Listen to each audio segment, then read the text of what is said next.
देखा मोके मिल गए पनीर का टुकड़ा। हाय तू तो एकदम रसगुल्ला भैल वो। हाँ ढेर मरी ये पे ढेर यार घुमा मत, नहीं तो पैर में दर्द दे तो हरदी हमारी के छापे के पड़ी।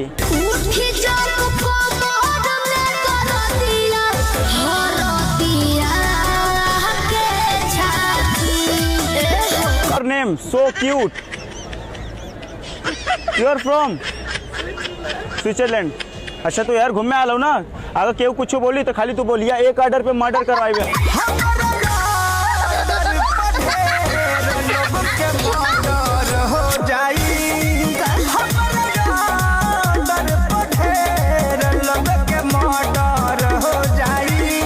हाय आई लव यू